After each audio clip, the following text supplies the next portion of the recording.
What's up, gaming geeks? And we're going to switch it up on you with the next couple of segments. And today we're going to talk about. Our top 5 NFL offensive players of all time. Stay tuned.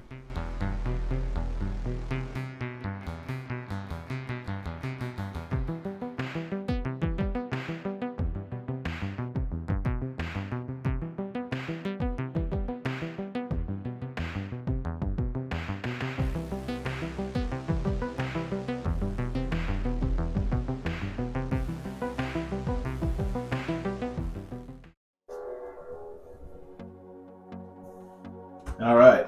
Now, me and my boy Rick, we're cramming 4 more here today because where are we going? We are going on a cruise. We're going to Panama Canal. Can't wait, man. Can't wait. Got the new mics so we can do some just spontaneous recording for these guys while we're on the ship. Right. That'll be cool. That'll just strictly be a couple of YouTube videos, but that's fine. Yeah, that should be fun. Yeah, and these are good mics. These are high-end mics. They were kind of pricey, but man, screw it, They even had to come with their own little new app and all that, so I could, it's pretty cool, man. But like you heard Rick, man, we're gonna go over our top 5 all-time best, in our opinion, offensive NFL players at their respective positions, man. Yep, excluding the offensive lineman. We won't really worry too much about that. I mean, everyone knows that, Gary Zimmerman's the best left tackle of all time. Yeah, well, I wonder why you said that. Let me guess, Tom Nalen, the best center, not Mike Webster. Tom Nalen was pretty good. I mean, Lomas Brown, he was the only decent offensive lineman for the Lions. Anthony Munoz, probably the greatest offensive lineman of all time for the Bengals. So, yeah, maybe. So anyway, we kind of discussed this because I wasn't sure that, we are gaming geeks, but Matt says, there's a lot of gaming geeks out there that do like football. Yes, and even though, by the way, I am Matt. And I'm Rick. Even though we're geeks, and it's a fact, but we're also former jocks. I mean, we were athletes. We had high school. Some of us didn't go until semi-pro, but so we have a sports background. So we're heavy into sports in a lot of ways. But geeks are passion, but sports, so is football. My hat's off. I'm sorry your Broncos didn't quite win it, but you know what? Yeah. I think had they had Bo Nix, you could be looking at a different outcome. Yeah, I mean, they could have had could have been a worse season. Yeah, no, absolutely. You made it to the championship, man. There's a lot to be said for that. But we're going to roll into our top 5 favorite offensive NFL players of all time. Not favorite, I'm sorry. Who we call the best in our opinions and why. And we had to split it into 2 segments. The defensive one will be the next segment because it could take some time and we'll disagree a little bit. But then, this is what we do. We like to bust each other's balls. Yeah, I'm a diehard Broncos fan. He's a diehard Steelers fan. I used to be a Cowboys fan until they fired my guy, Tom Landry, the way they did. Man, they disrespected him. I mean, what Jerry Jones did, are you still sore about that? Well, am I still sore about it? Well, it was to the point where I gave up on you the whole swap thing. Teams, yeah. Yeah, so it's like... But anyway, so that tells you where Rick's loyalty lies. But it's not, because it's not going to be favorite, because my number 1 quarterback is far from my favorite player. But as far as who you pick as the best? Yeah. Yeah. Oh, same. And I don't think... I'd be surprised if we differed on this, because I don't think it's debatable who the number 1 quarterback is.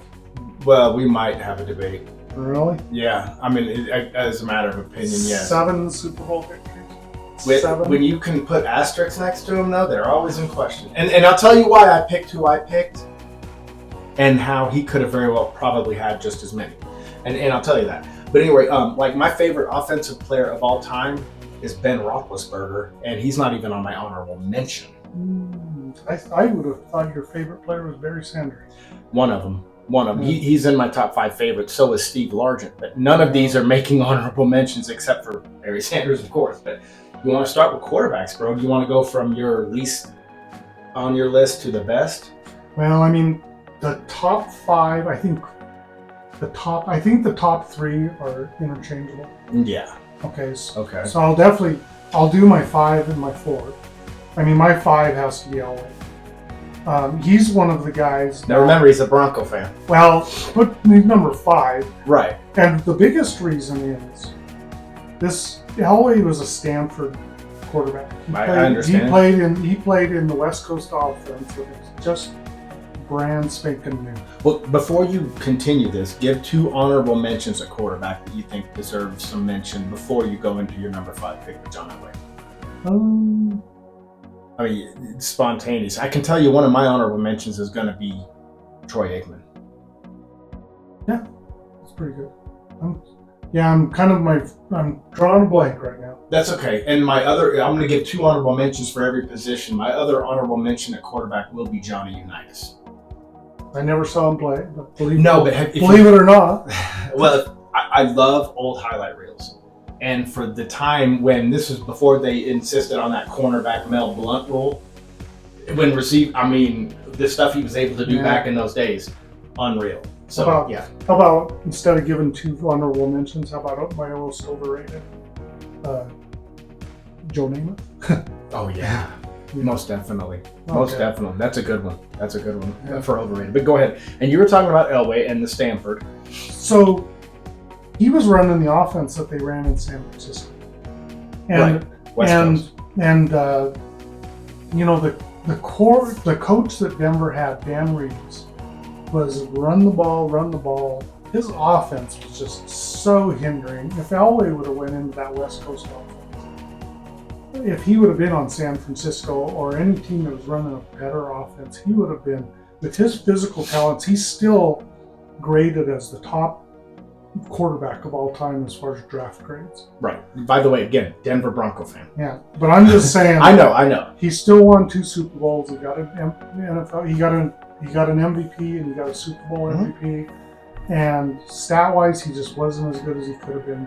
He was one of the leaders in come from behind wins, and I mean, I'm putting him on there because I just think that he's an honorable mention to me, and here's why. He's way up on my list, mainly because of the physical ability and the things he could do with the limited receivers that he had, especially the 3 Amigos. He only had one 1,000-yard receiver within the 3 Amigos, and that was Vance Johnson in 1989.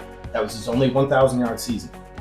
So, I mean, you didn't have these high-productive, high-profile receivers. Now, Shannon Sharp helped when he came along, but then Terrell Davis is what helped vault him into Super Bowl stardom with Ed McCaffrey and Rod Smith. So, my number 5 is Dan Marino. Oh, yeah.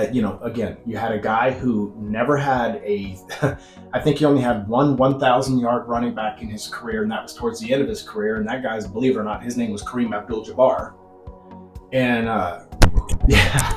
he could skyhook it, but he never won a Super Bowl. But he had the Marx Brothers. You had a guy who came in every season with no running game and still lit it up for 4,000, 4,500 plus yards. First quarterback to ever in such a rough league in 1984 pass for 5,000 yards and 48 touchdowns. Yeah. There's a lot to be said for a man who came along and just completely blew it away. So at number 5, I should have put him in there too, because he threw for him throwing for 5,000 yards in 1983 or 84. Yeah. Is the same as somebody throwing for 6,000 yards now. Exactly. He was just way. It was unreal. It was unheard of back then with no running game. Yeah. So. And you still have the Chicago Bears still haven't had a 4,000 yard passer in their history. Oh, that's such a dumpster fire. Well, who's your number 4? My number 4 is Drew Brees. Oh no! I jumped the gun. I didn't even put him. He's another honorable mention. Actually, Brees. I jumped the gun. He's my number 3. I forgot Drew Brees. Mahomes is my number. He's my number 4 right now too. So I don't need to go over this. We'll probably agree why he's where he's at, and I'll let you cover that one. Well, I mean, clutch. He's done a lot. He's won the Super Bowls, but I bring him down a little bit over the last. His stats over the last 3 to 4 years have been. Well, and I mean, let's be honest, defensive coordinators are able to start adapting, and you know as well as I do, offenses need to adapt to the fact that it's always changing. And I think that he's got the physical tools to adapt. I think what keeps him off being higher on the list, obviously, is Super Bowl rings is number 1, even though I have a couple listed that don't have as many rings as him. But having said that, I think I'd like to see how his career plays out. I'm not the biggest Mahomes fan, but he's a freak of nature. And if there's anyone that's the best ever at extending a play and still, while he's being thrown down, throwing a pass and completing it, is Pat Mahomes. And he might be the best athlete I've ever seen at that position. Right. If you try to teach a quarterback coming up how to play the game of quarterback, don't show them film of that. No. Mahomes, because they're not going to be able to do what he does. Exactly. And I've not seen anyone before, and I'm just going to be, okay, let's see if we see it afterwards. So, Right. yeah. Well, who do you got at number 3, bro? So, Elway, Brees. Drew Brees. And see, an honorable mention for me. Forgot Drew Brees, but I couldn't put him ahead of some of these others. But For him, San Diego, just getting rid of him, it's kind of like the same as them getting rid of Schottenheimer when they're 14-2. That real class. If you're a Chargers fan, I'm so sorry, but I'm not. Yeah, Drew Brees, he turned around. How many seasons he brought a Super Bowl victory to New Orleans, and wasn't the timing right after Katrina? Yeah. Wasn't that great for them to do that for that city? I'm not a New Orleans fan. But. No, not by any means, but I agree. And I still have that. My most valuable card is a jersey card that I have in a plastic sleeve. But it's a Chargers one. So yeah. Number 3, just because of how cool he was. I know he had so many weapons around him, but I just thought that just the pure pocket passing ability of Joe Montana. I remember watching this guy, and it's just like his precision. Joe Montana's precision. His touch passes were phenomenal, par to none. Some of the best touch passes. His rhythm with Jerry Rice, his rhythm with John Taylor. And then, he goes to KC, goes all the way to a championship game with, on the strength of his arm, even though he's at the back end of his career. So Montana will always get number 3 on my list. So yeah. And, Steve Young definitely should be an honorable mention. He is Mr. Concussion. Yeah, Yeah, no, absolutely. There's so many. If we did a top 10, we would have all these people that are getting honorable mention. If you played behind the Tampa Bay line, you'd have a concussion. Oh, absolutely. I think that if there's a poster board for CTE, I think it's Steve Young smiling. But, and I have another one that I just thought of that should be an honorable mention. Kurt Warner. He put together one really awesome season. He did.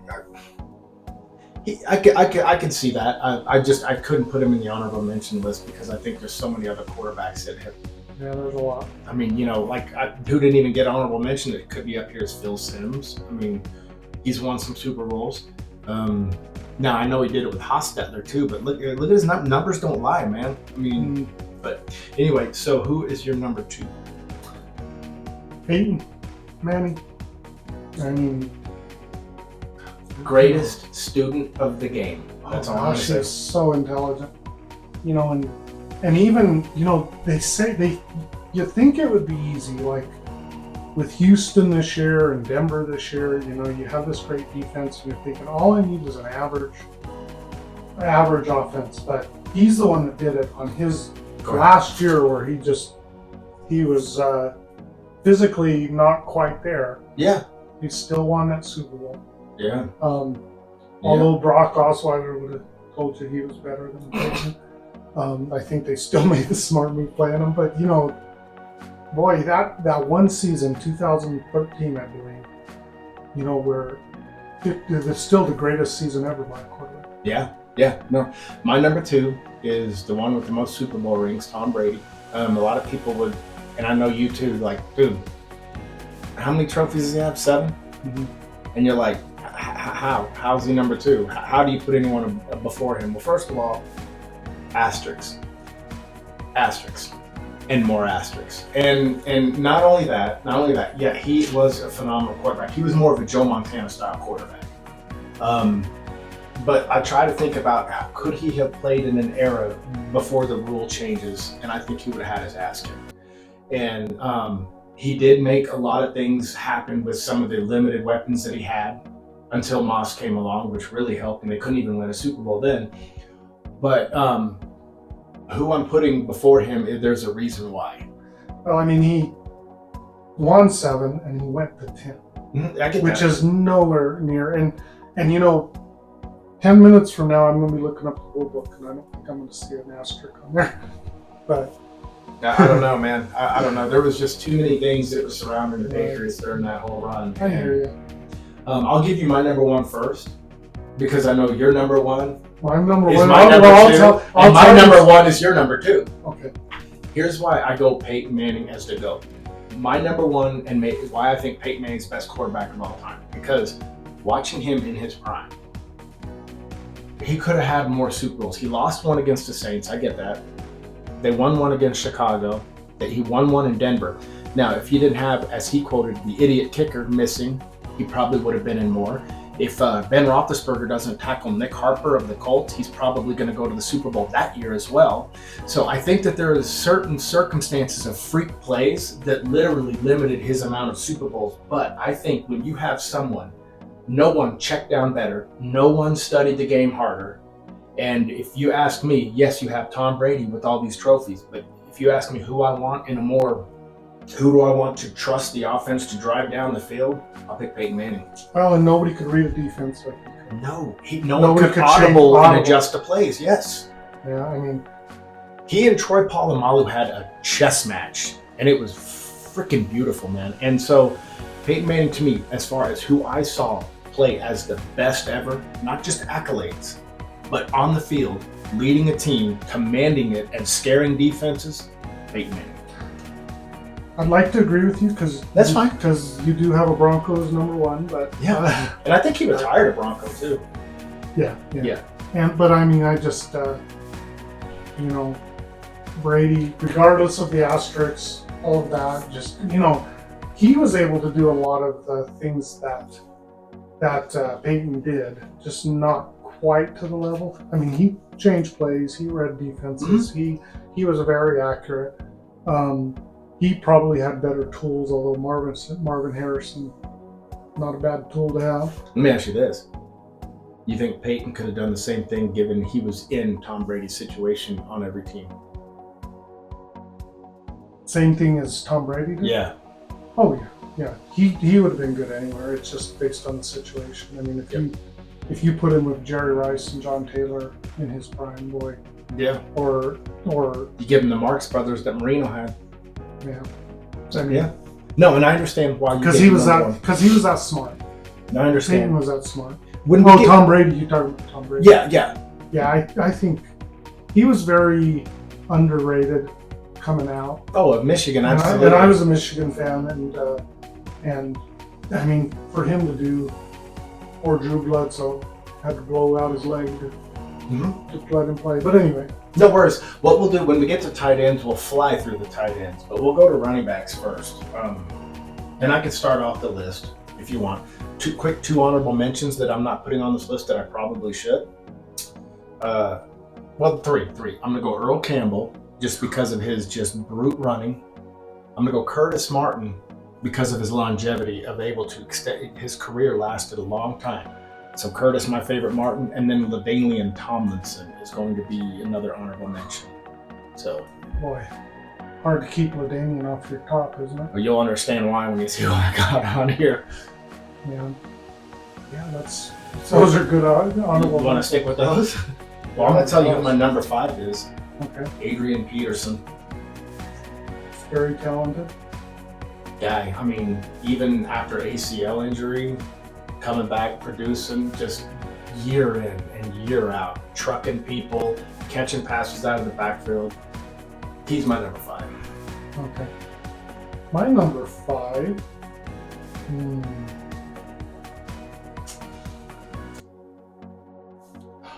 Probably Eric Dickerson.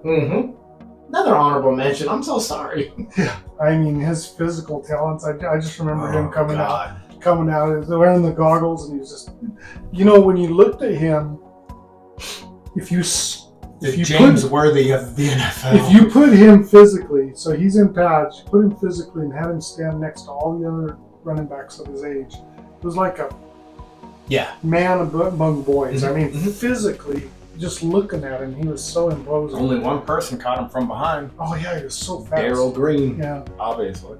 Oh gosh, but he was so fast, Yep. and when he hit that hole, No, he was fun to watch. yeah, He was fun to watch. Buddy, my number 4, and I've never been a big fan of him because he had such a great line, but he was so dangerous out of the backfield too. And he is the all-time leading rusher, so I got to go to Emmitt Smith at number 4. okay, good number 4. Yeah, I mean, he was fun to watch, and he was really good. He was almost who my number 1 was as far as slippery and everything, but you know, he was in the right situation, and he came out of Florida, and he was awesome. So. Yeah, I mean, the knock on him, in my mind, and I have him number 4 also. Okay. But the knock on him, the only thing that keeps him from being higher on the list, is he had the Dallas Cowboys offensive line, And it that was like, the best ever. yeah, and it's like you could have put any number of running backs behind that offensive line. You imagine what Dickerson would have did with that line? Right. Well, Barry Sanders behind that line. Exactly. We talked about that Mhm. way back when Sanders was still playing and Emmett was playing. Right. Me and you had this discussion. Yes. You put Sanders behind that line, he's going, because how many times, and we're going to talk about Sanders later, I'm sure, but how many times were Sanders getting the ball and the defenders were already on him? Right. He was his own offensive line.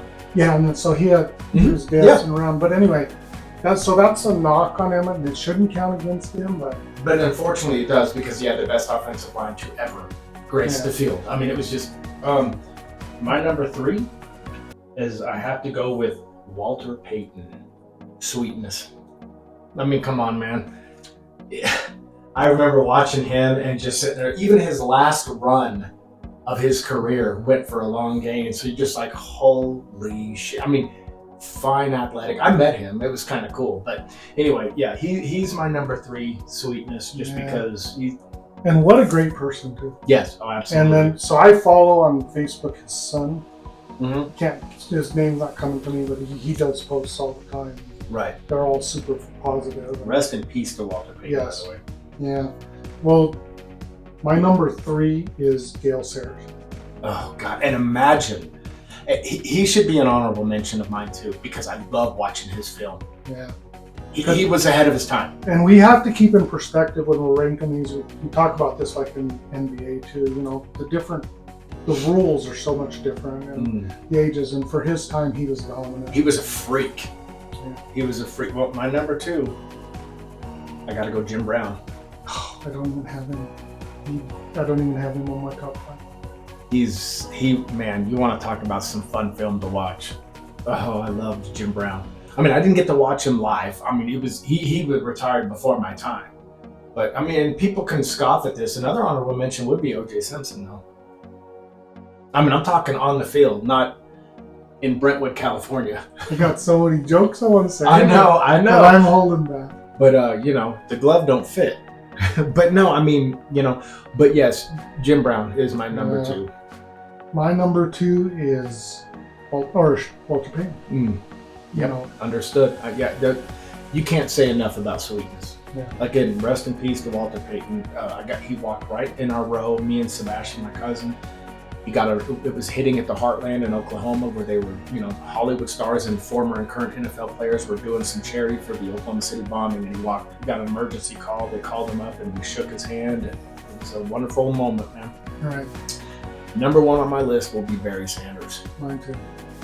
I mean, there's not a lot that we need to say about this if you followed Barry Sanders, know anything about him. But yeah, he said it, you give him Emmitt Smith's offensive line, you're probably looking at a couple of seasons where he's got 2,500 yards.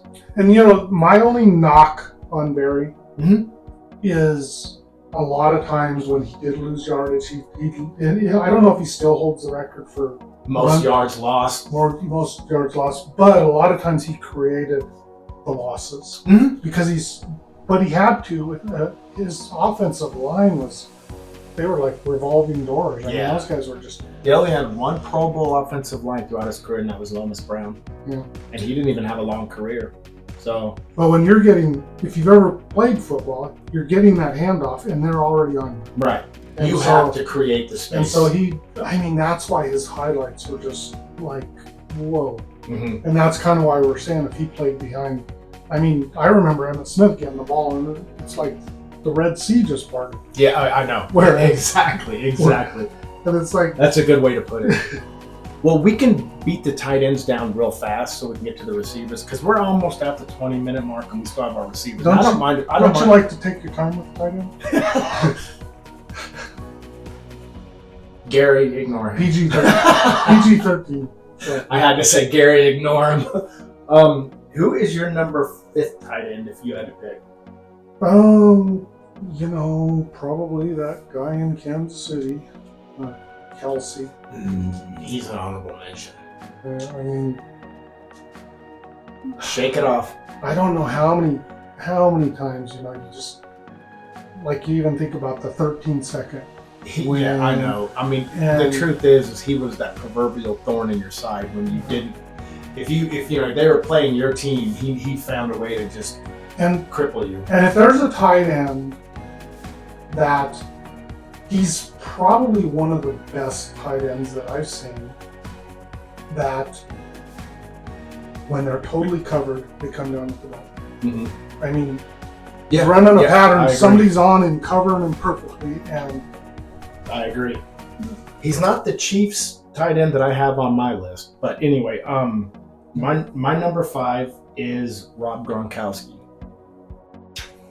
Dude was just a beast. He's not the smartest, not the sharpest tool in the shed. But, what's that, Nikki Glazer? me know not that real. Yeah. Wait, me know that not real money. Yeah, if you haven't seen the Nikki Glazer, The Tom Brady roast. that was so Me funny. know that not real money. But yeah, I got Rob Gronkowski at number 5. Who's your number 4? Oh, I should have Gronks on there.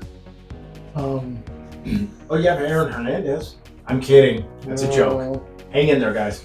I might have top 6 because I don't have Gronk on there, but he's got to be 5 also. So I'd probably even put him there before Kelsey.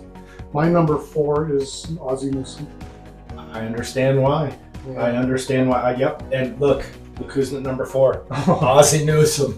God, how are we agreeing? Well, I mean, I know it was on a shitty Cleveland. Well, I can't say shitty Cleveland Browns team because he had Bernie Kosar for a while, Webster Slaughter, Yeah. Brian Brennan. You'll have to narrow it down if you're going to say shitty. But not the Again, 80s. Not the 80s. I mean, they had Kevin Mack, Ernest Biner, they had Bernie Kosar, then the Webster Slaughter, 1,000-yard receiver. Brian. fumble. I know. As a Bronco fan, you're loving that. But no, I mean, they had a great offense. Bernie Kosar had some receivers. Brian Brennan, Reggie Langhorne. Yeah. I mean, he had some, but yeah, that's who my number 4 They is. should have gone to a Super Bowl. Agreed. Just a couple different things. I mean, Brent Denver wouldn't have gone, and they had a few seasons after that, too. Who's your number 3? My number 3 is Shannon Sharp. I have him biased. rated higher. I'm definitely biased. I have him rated higher. Okay, but I understand. I mean, Skip. Now I think we all know Skip. I mean, and let's definitely say Sharp's not a typical tight end. No, he was a wide receiver. He was an H-back, which was tight end in that system. Or he was a TO at wide receiver for tight ends. I mean, Yeah. he was just, I mean, he wasn't the most imposing blocker. Yeah, You but know. when he got in the open field. Yeah. Yeah, well, buddy, my number 3, and he could be rated higher, but I just can't get him past Sharp. And I've got Antonio Gates at number 3. Just so consistent, so reliable. I mean, I think he had Stan Humphries to start his career and then ended it with your boy Phillip Rivers. Crimey. A River, yeah, but yep. So that's who my number 3 is. Who's your number 2? My number 2, Tony Gonzalez. Yeah. Of the Chiefs. Again, being a Broncos fan, ripped our hearts out Yeah. lots of times. Yep. Tony Gonzalez, man. Just physically.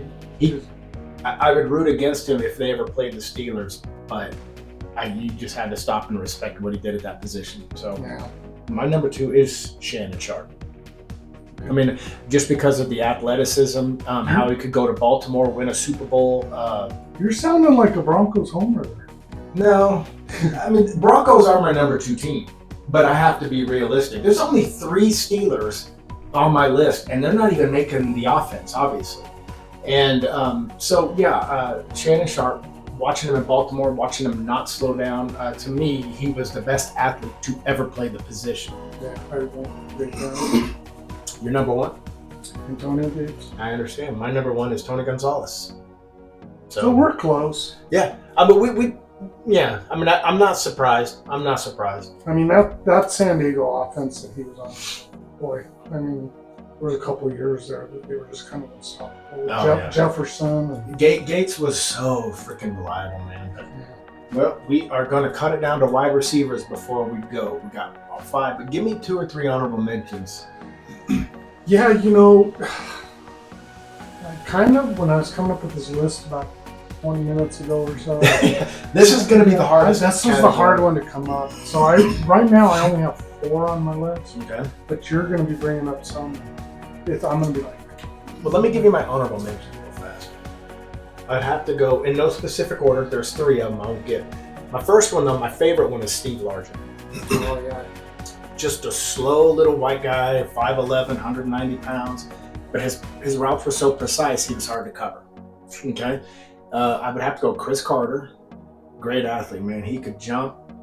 Oh, my God. I mean, he was just a freak. And then after that, you either have Larry Fitzgerald and Michael Irvin is pretty much the ones that are, you know, I'm a diehard Michael Irvin fan.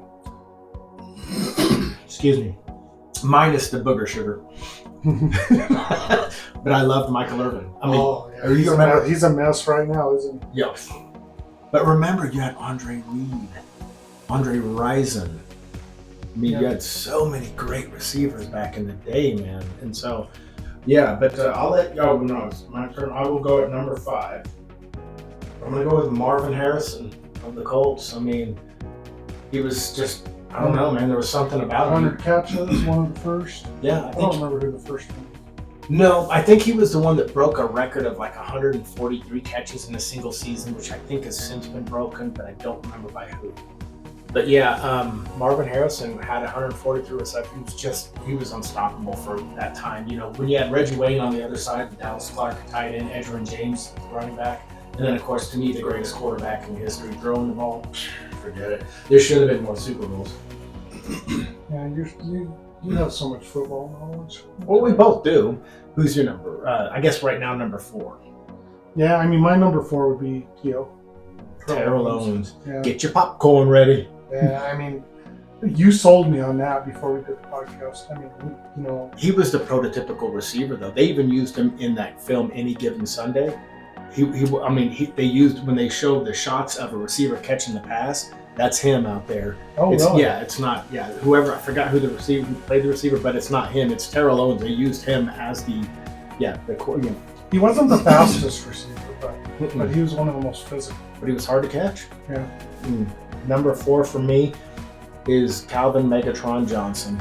I'm right there with you. Yeah, same one, yeah. You know, for the next one, yeah. You know, and he could have easily probably been number 2 if he kept playing. Oh yeah. I mean, but what is it with these Lions players that quit in their primes?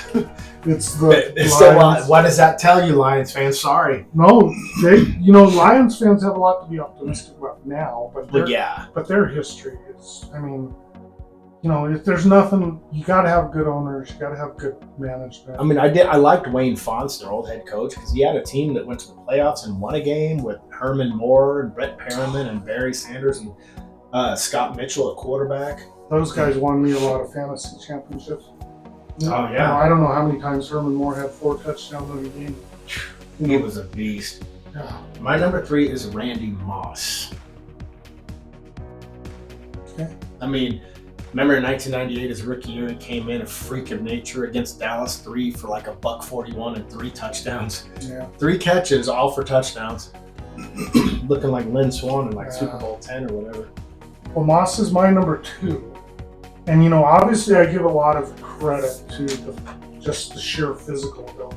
Mm-hmm. You know what I mean? Kind of, you know, like... He was a freak, man. At and 6'4" and able to run as fast as he did. Because was he 4'3" or 4'2"? Yeah, he was like something? A 4'3" sprinter or something at 6'4". And not only that, there's a lot of guys out there that have 4'2", 4'3" speed. Mm-hmm. But game speed is different. Game speed is different than the ability to break. Like a lot of guys, you know, if they run a slant even and they do that cut, it's not a real crisp cut. Right. Where somebody like Moss and some of these guys, like even Jerry Rice, even, you know, it's just.